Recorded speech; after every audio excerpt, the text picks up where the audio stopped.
ज्याचं जसं जसं ठरलेलं आहे तसंच घडतं, त्याच्याशिवाय तुम्ही निराळं करू शकत नाही. काय बाबा महाराज कुठेही गेला तरी कुठेही रस्त्यात उभं राहू शकेल का? राहताच येणार नाही मला. माझं जीवन सुद्धा म्हणजे ते चौकटीतलं जीवन आहे, चांगलं आहे पण सुरक्षित आहे. कोणी ठिकाणी अज्ञान मान्य केलं नाही बरं का. लौकिक जीवन सुद्धा असं मान्य. काय वडिलांचं चरित्र, काय संन्यास घेतला, काय संन्यासाश्रमातून पुन्हा परत आले, काय 4 हिरे पोटाला जन्माला आले, आणि एक एकाहुनी बळी रे. उलट कळलं का कसं? लौकिक चरित्र अलौकिक कसं? सर्व माणसं संसार सोडून संन्यास घेतात आणि वारकरी संप्रदाय संन्यास सोडून पुन्हा संसारात येणं ही वारकरी संप्रदायाची सुरुवात. अघटित नाही वाटत तुम्हाला? नाही का? सर्वांच्या परमार्थाची परिणिती संन्यासात आहे आणि वारकरी संप्रदायाची सुरुवात कशी आहे? संन्यास टाकला, संसारात आले, 4 मुलं देदीप्यमान झाली आणि ते जगताच्या उद्धाराला कारणीभूत झाली. नाथाच्या घरची उलटी खून पाण्याला कशी लागली तहान. आहे ना उलटी खुनी, नाही का? आणि उलट जेव्हा कोणीतरी करतं तेव्हा जगाला ते लवकर पेलत नाही. माझं बोलणं कळलं का? जगाला ते तितकं लवकर पेलत नाही, पेलण्याची ताकद नाही. आणि असं कोणी करतात त्यालाच क्रांती म्हणतात. राजकीय कारकिर्दीमध्ये जेव्हा क्रांती घडते तेव्हा राजे बदलतात आणि परमार्थिक क्रांती जेव्हा घडते तेव्हा सर्वसामान्य माणसं राजे होतात. नाही का? प्रत्येक माणसाला अधिकार देणं म्हणजे त्याला राजा करण्यासारखंच आहे, नाही का? स्वातंत्र्य मिळालं, अधिकार मिळाला. आर्टिकल 14, 16, 17 सगळ्याला समानता प्राप्त झाली. पण समानता कायद्यात प्राप्त झाली पण वृत्तीत आली नाही. वृत्तीत येण्याकरता अमृत तत्वाचा अनुभव येणं आवश्यक आहे. शेवटी कायदा हा कायद्याच्या ठिकाणी राहतो. म्हणून गैरकायदेशीर कामं सुद्धा कायद्यात कशी आणायची याचा अभ्यास ज्याला उत्तम तो उत्तम वकील. अप्पा माफ करा बरं का, माई साहेब सुद्धा वकील आहेत म्हणून माफी मागून बोलतो. काय सरळ काम करायचं असेल तर वकिलाची गरजच काय? नाही, हाही दुसरा प्रश्न आहे. काही आवश्यकताच नाही. पण वेडवाकडं करून पुन्हा ते सरळ आहे हे भासवणं हे इतकं सोपं नाही. आणि वेडवाकडं सुद्धा जो सरळ भासवतो तो उत्कृष्ट वकील. नाही, बरोबर आहे, त्याच्याबद्दल त्याला नाव ठेवण्यासारखं काहीही नाही आहे. कारण वकिली त्याच्याकरताच करायची असते. वकिली करणं म्हणजे काय? जो तुम्ही मुद्दा हातात घेतलाय तो योग्य तऱ्हेने पटवून देणं, तुमच्या गळी उतरवणं. म्हणजे त्याच्याबद्दल काही. तो बाहेर आल्यानंतर एक व्यक्ती म्हणली, अहो काय हो तुम्ही सगळं उलटं सुलटं करून टाकलं. ते म्हणले, व्यक्तिगत तुमचं माझं काही भांडण आहे का? काय व्यक्तिगत काही चुकलं असेल तर मी माफी करतो, पण मी आता वकील आहे, त्याच्याकडून हजारो रुपये घेतलेत, त्याचं कल्याण बघणं. असं बोलणं कळलं का? तसं समाजामध्ये एकमेकाची बाजू मांडणारे पुष्कळ आहेत, पण देवापर्यंत जीवाची बाजू मांडणारे फक्त संत आहेत. सर्वसामान्य माणसाच्या बाजूचं कोणीच नव्हतं. विद्वान होते पण बाजूचे नव्हते, बाजू मारून जाणारे होते. आणि बाजूला कसं काढावं याचं उत्कृष्ट शास्त्र होतं, नाही का? म्हणून माणसं देवळाच्या बाजूबाजूने फिरत होती, देवळाच्या आत जात नव्हती. कारण देवळाच्या आत जाण्याचा जर अधिकारच नाही तर जाणार कसा? आणि देवळाच्या आत जाऊन पुन्हा जोड्यानी मार खाणार कोण? नुसतं मारावर भागलं तर बरं, देहांत प्रायश्चित्त सुद्धा मागे घडलेली आहेत. नीट लक्षात घ्या. ज्या व्यक्तीला अमृत तत्वाचा अमृत अनुभव आलेला असेल तो जगाचं कल्याण करू शकतो, नाही का? वृत्तीत कुठे एकरूपता आहे? कायद्यात आहे असून सुद्धा रोज पेपर त्यांनीच भरलेला आहे. काय कसा अत्याचार झाला, कसं काय झालं, कसं काय झालं. मातृदेवो भव भाषणातून बोलणं सोपं आहे. मातृदेव म्हटल्यानंतर ती आई जर आहे तर तिला हक्क द्यायला काय हरकत आहे? माझा मुद्दा लक्षात आला असेल आपल्या. जाणते श्रोते आहात आणि मला तर ऐकणारे आहात, माझ्यावर प्रेम करणारे आहात. बरं झालं पहिल्या दिवशी सगळा मंडप भरून गेला. आप्पा उद्या खुर्च्या वाढवा. काय फार आत्ताच आम्ही ते बोलत होतो. पुणेकर अतिशय प्रेम करतात माझ्यावर. त्या बाबतीत मी मोठा श्रीमंत आहे, गणपती सारखाच. गणपती जसा श्रीमंत आहे, एक लक्षात ठेवा, पैशाची श्रीमंती काही काळाची असते. आज पैसा असेल तर उद्या नसेल, हे काही सांगता येत नाही. सिकंदर गेला, हिटलर गेले, चांगले चांगले गेले, त्यात तुम्ही ना आम्ही कुठे. पण समाजाचं जे प्रेम आहे आणि ती खरी श्रीमंती आहे. म्हणून तुमच्या पुढे कार्यक्रम करताना मलाही आनंद असतो आणि तो आनंद माझ्या तब्येतीने सुद्धा अजून टिकून धरलाय. 75 आहे आता. आलं का लक्षात? हो. त्या आनंदाला तुम्ही म्हणाल काय घेता? माणसं मला विचारतात एवढी तब्येत अजून बरी आहे, बायपास झाली काय? अहो म्हटलं तुमचं प्रेम घेतो ना रोज, आणखीन काय? मला औषध तुमच्या प्रेमाचं आहे, ते कुठेही बाजारात विकत मिळत नाही, ते समाजाचं प्रेम आहे. तुम्ही माझ्याकडे असे बघता ना मोठ्या आपुलकीने, प्रेमाने, आणि एखादा विषय पटल्यानंतर जे तुमच्या डोळ्यामध्ये आनंद दिसतो त्या आनंदातून प्रेम मिळतं. आणि कासवीचे परी दृष्टी पाहे मज, काय म्हणतायत? कासवीचे परी दृष्टी पाहे मज. आणि हा अमृत अनुभव आहे. नीट लक्षात घ्या. ज्ञानेश्वर महाराजांनी जो अमृतानुभव सांगितला तो कशा करता? जो अमृत अनुभव कळला तो जीवनामध्ये उतरण्याकरता. कळतं सगळ्याला, पण कळतं ते उतरतच असं नव्हे. साधा स्वयंपाकाची गोष्ट सुद्धा शिकलेल्या बाईला कळते, पण करायच्या टायमाला अवघड जातं. माझं बोलणं कळलं की नाही? कळलं असेल न, कळायला काही अवघड नाही कोणी. काय एखादी शिकलेली बाई असते, ती मोठी कॉम्प्युटर चालवते, अमकं करते, सगळं करते, मग ती म्हणते आईला कळलं, आई कळलं, हां अमकं कळलं, तेल टाकायचं, तापवायचं, मोहरी टाकायचं, हां कळलं. पण झाल्यानंतर कळलं की जे कळलं ते काहीच नाही. कळली ती यादी, कळली अनुभव नव्हता. कळली ती यादी, कळली ते लिस्ट कळलं. तसं देव कसा आहे? निर्गुण आहे का सगुण आहे? आज्य आहे, अव्य, अनंग आहे, पेंदा आहे, निकवडा आहे, अचक्षु आहे, आचरणू आहे, हे ऐकलं. पण त्याचा अमृत अनुभव येण्याकरता संताचे संगती मनोमार्ग गती, हेच त्याचं वैशिष्ट्य आहे.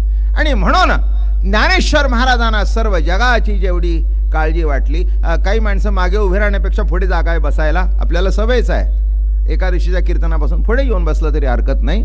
जरूर जागा चांगली आहे, जरूर बसा पुढे, इथे येऊन काही हरकत नाही येऊन बसायला. तेव्हा महत्वाचा भाग असा इथे आला की काय अनुभव आहे, काय दृष्टी आहे. लक्षात घ्या, देवाच्या दृष्टीमध्ये विषम आहे, संताच्या दृष्टीमध्ये विषम नाही.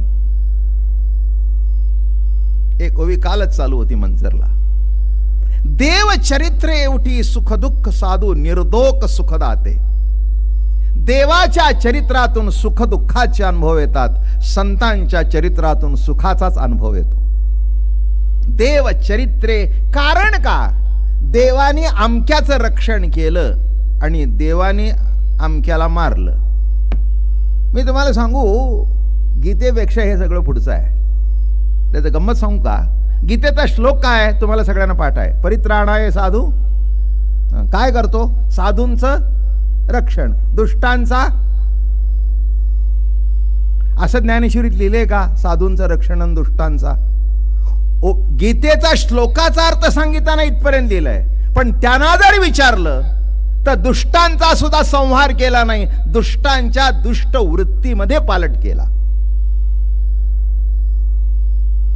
म्हणून देवापेक्षा संत श्रेष्ठ आहेत, नाही का? म्हणून गीतेच्या श्लोकापेक्षा काळ सध्या पुढे आहे आणि त्या काळात तुम्ही आम्ही आहोत, हे तुमचं आमचं भाग्य आहे, नाही का? गीतेचा काळ काय सांगतो? दुष्टांचा संहार कर. अमृतानुभव विचारतो, दुष्ट हे सुद्धा विलासच आहे ना तुझा? काय? श्रीखंडाने तोंड गोड होणं हा जसा विलास आहे, तसं मिरचीने तोंड भाजणं हा सुद्धा विलासच आहे का नाही? मिरची खाल्ल्यानंतर भाजलं, पण पुढे हॉलमध्ये बसतो, काय गास तुझं पिठलं झालं होतं सणसणीत. काय म्हटलं मी? सणसणीत होताना अजून जीभ चरचर करते. बरेच दिवसात म्हटला जीभ भाजली नव्हती, आनंद वाटला. म्हणजे जीभ भाजणं हा सुद्धा जेवणातला विलास आहे. तसा सज्जन हा विलास आहे परमसत्तेचा, तसा दुर्जन हा सुद्धा परमसत्तेचा विलासच आहे. हे विशिष्ट लेवलने आहे का? काही माणसं मला विचारायला येतील की आम्ही दुष्टासारखं वागावं का? काही हरकत नाही, वागा ना. हे उत्तर तुम्हाला. वागून दाखवा तर, दाखवा ना वागून. तसं कोणी दुष्ट होत नाही, कोणी सज्जन होत नाही. जी काही पद्धत आहे त्या पद्धतीने चाललं जातं. माझं म्हणणं लक्षात घ्या. असे आम्हाला प्रश्न विचारतात, मग सर्व देव नटला तर काही करावं का? मला आठवतं आमचे महाराज अप्पा महाराज फार परखड होते. जुन्नरला कार्यक्रम होते आणि तिथे एक असाच विषय चालला होता. सुंदर कार्यक्रम चालू होता आणि तिथे तिथला गावातला एक पुढारी होता. काय म्हणाले अप्पा महाराज, कसंही वागलं तर चालेल का? तुम्ही सांगताय सर्व. ते म्हणले हो चालेल ना. मग मी कसाही वागू का? वाग ना. म्हणले मी पहिला धडा देतो. ती रस्त्याने बाई चालली, जाऊन तिचा हात धर. म्हणलं असं कुठे शक्य आहे का? मग वागू म्हणून मला विचारतोस का? अरे अशा अडवण्याकरता प्रश्न विचारायचे नसतात. जे घडायचं ते बरोबर घडत असतं. जो धरायचा तोच धरतो, बाकीचे तुम्ही आम्ही धरू शकणार? तुमचा हात धरून आपल्याला ठोकील ती. उलट काय घडेल? तिचा हात धरण्यापेक्षा ती तुम्हाला ठोकेल. लक्षात ठेवा, ज्याचं जसं जसं ठरलेलं आहे तसंच घडतं. त्याच्याशिवाय तुम्ही निराळ करू शकत नाही. काय? बाबा महाराज कुठेही गेला तरी कुठेही रस्त्यात उभं राहू शकेल का? राहताच येणार नाही मला. माझं जीवन सुद्धा म्हणजे ते एक चौकटीतलं जीवन आहे. चांगलं आहे पण सुरक्षित आहे. सुरक्षित आहे. मला आठवतं मी प्रवचन करतो पुष्कळ वर्षापासून. आता आयुष्य गेलं 75, म्हणजे 20व्या वर्षी प्रवचन करू लागलो. 10व्या वर्षी पहिलं कीर्तन केलं. आज 65 वर्षाची कारकीर्द आहे. आणि असंच प्रवचन करत असताना आमच्या गिरगावात राहणारे एक पद्मश्री, खूप त्यांचं नाव मोठं, अगदी नाटकामध्ये वगैरे अगदी म्हणजे जबरदस्त. आणि आमच्या महाराजांच्याकडे त्यांचे वडील सुद्धा येत होते. आणि ते गिरगावातलं कोनो हॉटेल आहे आमचं. असंच काहीतरी मुलांना आमच्या पाहिजे होतं. मग मोकळा होतो. ते म्हणले चला. मग गेलो त्यांच्यावर. ते पेन्सिल घेत. ते बघितलं, असा उभा राहिला 2 मिनिटं.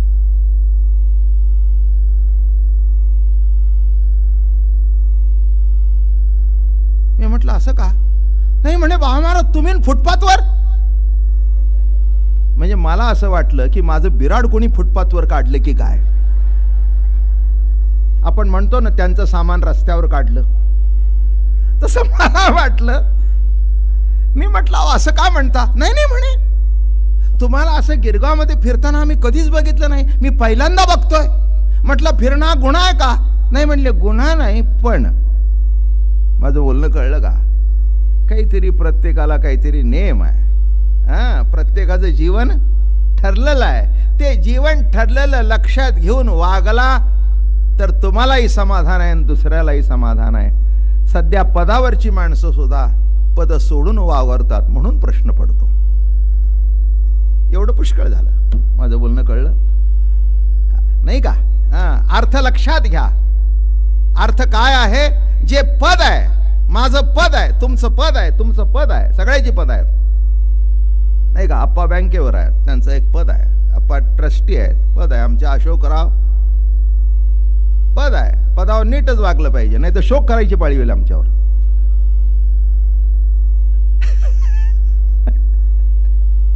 काय आता नीट आहे म्हणून अशोक,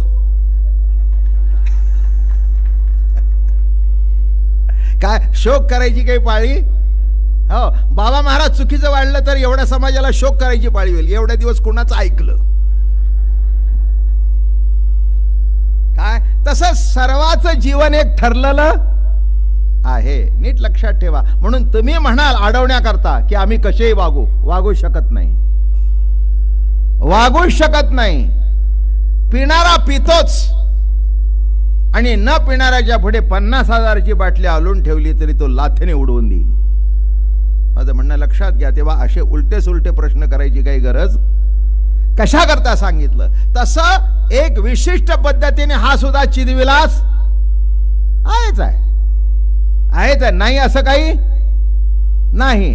हे बघा, जीवनामध्ये जे सर्व आहे ते सर्वच ग्राह्य असतं नव्हे. जे ग्राह्य आहे त्याच्यातलं काही त्याज्यही असतं. माझं बोलणं समजतं का? हे बघा, आता आपण शेंगा मापाने विकत घेतो. आता त्या शेंगा इथे मिळत नाहीत पूर्वीच्या गावठी, फार सुंदर शेंगा. मग त्या कशात? तागडीने विकत घ्यायच्या. आता जेवढं तागडीतून विकत घेतलं तेवढं सगळं पोटात गेलं का? वरचं फलकट काढल्यानंतर एवढं दाणा तोंडात जातो. मग एखादा जर म्हणला की मी कशाचे पैसे घेतले, तुम्ही एवढे घेतले आणि एवढं हे टाकायची पाळी आली, ते म्हणले सोलून देतो, डाव डबल द्या. म्हणजे प्रत्येक गोष्टीमध्ये काही ग्राह्य आहे आणि काही त्याज्य आहे, हे मानलं तर विलास कळेल. आणि दुसरा ज्याला माहिती नव्हतं तो रडत बसला. तो म्हणला अहो काय, म्हणला 50 रुपये किलो घेतले आणि एवढं टाकून द्यावं लागलं. तो हाणून घेऊ लागला टाकून. दुसरा म्हणला रडू नकोस, हे असंच असतं, शेंगा खायची तर वरचं टरपल टाकावंच लागतं, हे पहिलं समजून घे. तसं जीवनामध्ये काही जर ग्राह्य असेल तर त्याच्याबरोबर काही त्याज्य असतं, हेही समजून घे. समजलं म्हणजे तुला त्रास होणार. एखादा झेंगत मनुष्य येतोय, मला बघितल्यावर अगदी मिठी माराल, दर्शन घ्याल, तसं त्याचं घ्यायला जाऊ नका. तो जरा अगदी झिंगत निघाला.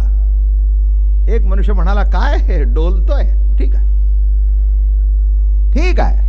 काय तसं विशिष्ट गोष्टीचा विशिष्ट गुण समजून घेऊन वावरलं तर जीवनामध्ये त्रास.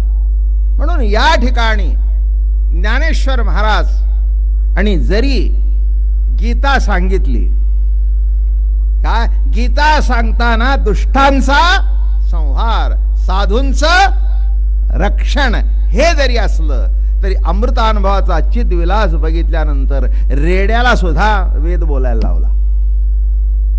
हा चिदविलासाचा परिपाक आहे हा, नाही का?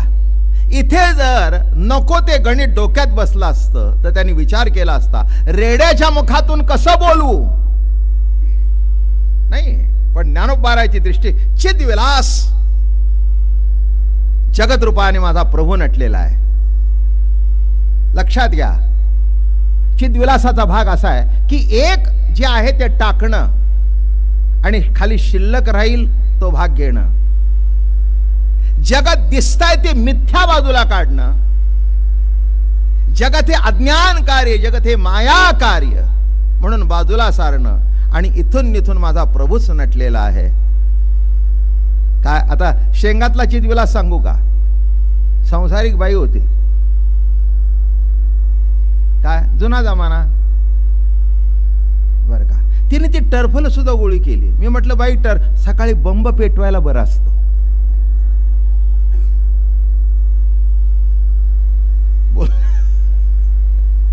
बंब पेटवायला. हा, म्हणजे तिच्या दृष्टिकोनातून काहीही वाया गेलं लक्षात घ्या. तसं या जीवनामध्ये हे बाजूला काढायचं आणि खाली शिल्लक राहील ते परमतत्व आहे, असं परमतत्वच नाही. हे बघा, एक विशिष्ट लेवलला अमृतानुभवाचा विचार करायचा असतो. व्यावहारिक जगतामध्ये व्यवहाराच्या पद्धतीने चालावं लागतं. हे मी अनेक वेळा तुम्हाला सांगितलंय. एक व्यावहारिक जगत आहे, एक आध्यात्मिक आहे, एक प्रातिभासिक आहे. हे शब्दा करता सांगितलंय. याचं मूळ तिथे हे शब्दच नाहीत. एकदा एक रूप झाल्यानंतर एक रूप झालं. हा, नदी आहे, नाला आहे, ओढा आहे, गावातले ओहळ आहेत, गावातलं गटार आहे. बरोबर आहे ना? की त्या गटाराची घाण इतकी होती की माणसं 50 फुटावून जात होती. पण गंगेत मिळाल्यानंतर तिचं स्नान करू लागली. माणसं म्हणली काय येतं येतं बघितलं का? म्हणले आपल्याला रोज कुठे करायचंय, आयुष्यात एकदा आलोय.